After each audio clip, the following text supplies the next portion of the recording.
lagi kita dalam episode terbarunya Ulas Buku. Sebelum aku akan mereview bukunya, aku mau cerita nih. Jadi beberapa hari yang lalu aku datang ke sebuah mall di dekat rumah. Terus ternyata di sana ada buku dari salah seorang penulis favorit aku yang tanpa berpikir panjang lagi aku langsung membeli buku ini. Jadi sebenarnya kalau dihitung-hitung dari episode pertama aku sering banget menyebutkan tentang penulis favorit aku. Tapi emang kenyataannya gitu teman-teman. Ada beberapa penulis lokal yang aku suka banget karya-karyanya sampai aku tidak berpikir panjang untuk membeli karya berikutnya yang dia keluarkan. Termasuk buku ini yang tanpa berpanjang-panjang lagi akan aku sebutkan bukunya apa. Ini adalah Forgotten Colors karyanya Valian Budi. Sebelum kita ngebahas soal isi bukunya, kita langsung kasih tahu aja tentang first impression aku dari buku ini. Dilihat dari covernya ya pertama kali. Jadi yang pertama kali aku bayangin di sini adalah gambar abstrak. Ternyata waktu ditelisik lebih lanjut, ini adalah gambar otak yang digarisi oleh warna-warni sesuai dengan judulnya Forgotten Colors. Forgotten Colors ini juga merepresentasikan dengan isi buku yang menceritakan tentang tokoh yang mengalami stroke. Lengkapnya nanti aku jelaskan di description box tentang blurb yang ditulis di sini. Jadi kalian bisa baca tentang apa aja sih yang diceritakan dalam buku ini, tokohnya siapa dan premisnya seperti apa. Forgotten Colors ini yang digambarkan dalam garis warna-warni ini mewakili si tokoh, bahwasannya tokohnya ini menyukai hal yang berwarna-warni. Ada profesinya dia yang berkaitan dengan warna-warna sampai dia mengalami stroke dan melupakan warna-warna. Nah, warna-warna ini adalah simbol dari cerita yang mau disampaikan oleh penulisnya. Jadi buat kalian yang penasaran, yuk langsung aja kita bahas tentang isi buku yang tipis ini, kira-kira sekitar 230 halaman itu. Kalau kalian pernah baca Kedai 1001 Mimpi atau Kala Kali, ini bakalan beda banget. Jadi kalau di Kedai 1001 Mimpi itu kan kita lebih membaca tentang personal literature dari penulisnya sendiri, alias penulisnya itu menceritakan kisahnya sendiri dalam buku yang tebal. Kalau misalnya di Kala Kali kita bisa melihat dalam satu buku ditulis oleh dua penulis. Salah satunya adalah Mas Valian Budi yang menulis cerita di sana. Kalau di sini ini adalah buku solonya, yaitu di sini juga novel yang mana kerangka bercerita dan tokoh-tokohnya dibuat fiksi sebagaimana teknik menulis novel. Yang menariknya di sini adalah seperti yang udah aku singgung sebelumnya, bahwa premis yang dia ambil adalah Arka. Nama tokoh ini berusia 28 tahun mengalami stroke di usia semuda itu. Kebayang gak sih, ini premisnya unik banget gitu. Jarang orang mengalami hal serupa dan menceritakannya dalam sebuah novel. Jadi di sini aku langsung punya bayangan apa sih yang dialami oleh si tokoh Arka ini. Jadi tokoh Arka ini berprofesi sebagai orang yang suka mewarnai atau mengecat bangku-bangku di tempat dia tinggal gitu, di kotanya. Kotanya ini nggak spesifik dia ada tinggal di mana, disebut cuma kota ini gitu, tanpa kita tahu sebenarnya kota ini ada di mana gitu. Jadi dari settingnya juga udah kelihatan sih betapa fiksinya si penulis ini mau menggambarkan. Lalu suatu hari karena dia mengecat secara ilegal bangku-bangku yang ada di taman, dia dapat challenge dari pejabat setempat untuk mengecat 1000 bangku. Bayang gak sih betapa banyaknya challenge yang harus dia tempuh. Nah, setelah dia berhasil untuk memenuhi challenge-nya, dia diminta untuk memberi sambutan di depan banyak orang. Dari situlah momennya dimana setelah dia memberi sambutan justru ambruk. Jadi dia langsung dibawa ke rumah sakit dan divonis mengalami stroke. Disinilah cerita bermulai, di mana perjalanan stroke-nya ini digambarkan seperti apa yang dia alami. Misalnya kayak sebagaimana orang stroke yang antara halusinasi dan realitanya itu tercampur sampai dia bingung sebenarnya apa yang dialami oleh dirinya sendiri. Lalu ketika diceritakan ke orang pun nggak mengerti. Nah, selanjutnya ada tokoh Gelia. Gelia ini adalah pacarnya yang berada di sampingnya. Jadi si Arka ini dari kecil sudah mengalami yatim piatu di mana orang tuanya meninggal. Lalu diadopsi oleh orang tua angkat yang disebut sebagai Pak Haji dan Bu Haji. Setelah dia tumbuh, dia dibebaskan untuk hidup gitu. Dan dia tinggal bersama Gelia pacarnya ini. Sayangnya ketika dia stroke, dia lupa kepada beberapa orang termasuk si Gelia. Dia mengganti semua nama-nama orang atau semua orang yang ditemuinya dengan sebutan-sebutan. Misalnya, kayak si Gelia disebut sebagai perempuan belang. Lalu ada juga perempuan cadel yang ditemukan di suatu tempat.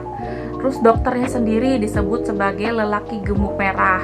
Pokoknya ada beberapa tokoh yang dia prefer untuk sebut sebagai julukannya aja gitu, tanpa kita tahu nih sampai ending namanya siapa-siapa aja. Sepanjang dia mengalami stroke, otomatis dia harus kontrol berkala dengan dokternya. Di situ dia menjelaskan apa yang dia alami, termasuk dia menjelaskan pada Gelia.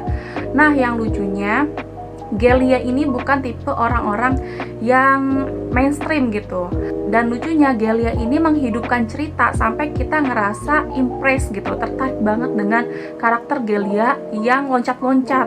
Ketika orang-orang menulis tentang penyakit identikan dengan suasana yang sendu, yang mellow, tapi di sini justru kayak petualangan. Ini kan unik banget ya. Ada orang yang divonis stroke lalu menceritakan pengalaman dia seolah-olah petualangan. Dari situ dia mencari jati dirinya, apa yang sebenarnya dia lupakan, lalu bagaimana dia merangkai kehidupannya kembali lewat halusinasi dan realita yang bercampur itu. Oke, kita langsung aja membahas apa pendapat aku tentang buku ini. Jadi yang aku seneng adalah gaya bahasa yang masih dipertahankan dari buku ke buku. Karena aku suka banget dari cerita Kedai 1001 Mimpi yang tebel itu. Dan kalian ngeliat gimana gaya bahasanya si penulisnya Mas Valian Budi ini. Dia itu bisa banget menyulap adegan yang ku bilang mungkin ini adalah tragedi, dan sebagian orang mungkin menganggap ini adalah penderitaan, tapi dibuat sebagai petualangan atau jenaka gitu. Ini kan kayaknya epic banget gitu loh, dimana orang-orang malah merasa kalau kita sedang menelusuri sesuatu gitu. Pembaca itu dibawa berjalan-jalan, kadang-kadang ada ngerasa kayak klimaksnya, padahal mungkin di mana-mana orang mengangkat sebuah penyakit itu sebagai sebuah penderitaan yang menyedihkan. Tapi di sini malah kelihatan kayak petualangan. Ini yang lucu banget sih. Terus juga tentang stroke, di mana aku ngerasa kayak ini mungkin diangkat dari kisah pribadinya Mas Valian Budi. Ketika aku baca beberapa tulisannya di media sosial, dia pernah mengalami stroke di usia muda. Lalu di buku ini juga dijelasin di halaman awal kalau dia pernah mengalami bagaimana stroke itu menyerang dia. Nah, di sini nggak dijelasin sih apa aja penyebabnya. Atau biasanya orang penyakit stroke kan identik dengan temperamen, marah-marah. Nah, di sini aku ngerasa tokohnya itu lebih ke penasaran, lebih pengen tahu tentang jati dirinya dibanding dia emosional. Ditambah ada karakter Gelia, si pacarnya ini yang sudah aku sebutkan di awal, yang super random. Ketika si Arka ini menceritakan sesuatu, dia malah antusias dan pengen ikut nelusuri dan pengen ikut tahu gitu.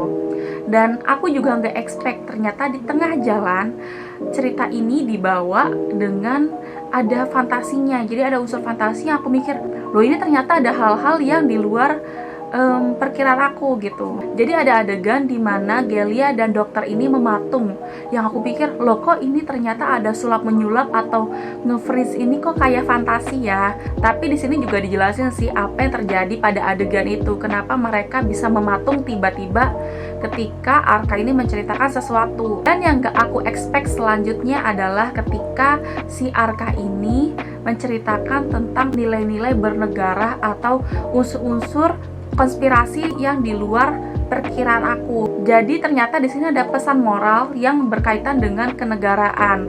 Apa yang terjadi tentang otak, karena kan stroke itu identik dengan otak.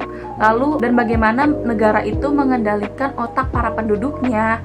Di sini juga dijelasin di sini. Jadi aku ngerasa kayak, oh ternyata ini ada bagian dari pembahasan dalam cerita ini juga toh. Terus jadi di luar ekspektasi aku, ternyata plotnya lebih kaya daripada yang aku bayangin tentang sebuah penyakit diangkat dalam cerita. Tapi ternyata juga ada unsur politik dan konspirasi. Lalu ada fantasi di mana halusinasi dan realita itu bercampur. Dan ada unsur petualangan di mana si tokoh Arka ini mencari jati dirinya. Dia telusuri apa yang terjadi dan dia temukan apa yang dia mau cari. Oh ya, sebagaimana buku-buku sebelumnya, ini plot twistnya juga nggak disangka-sangka sih. Aku ngerasa kayak penuh juga sih dengan buku ini. Dan mungkin ketika nanti penulisnya akan menuliskan cerita-cerita yang seru lagi juga aku bakalan beli bukunya. Oke, sekian dari aku. Buat teman-teman, terima kasih banget udah nonton video ini. Mohon maaf jika ada yang salah-salah dan ada yang kurang. Semoga kalian semakin semangat untuk baca buku dan beli buku. Dan dukung juga industri perbukuan kita agar terus memproduksi buku-buku yang bermanfaat buat banyak orang. Caranya gimana? Beli buku yang original, buku yang asli. Ini bisa banget kok dibeli di penerbitnya atau di marketplace. Dan kali kalian sering banget belanja di marketplace, jadi menurut aku sih ini worth it banget gitu. Nah, buat kalian yang udah baca atau yang pengen aku ngebahas buku apa sih gitu, boleh kok komen di kolom komentar tentang buku-buku ini, atau kita saling diskusi tentang buku ini juga boleh kok di situ. Oke, terima kasih teman-teman semuanya. Wassalamualaikum warahmatullahi wabarakatuh.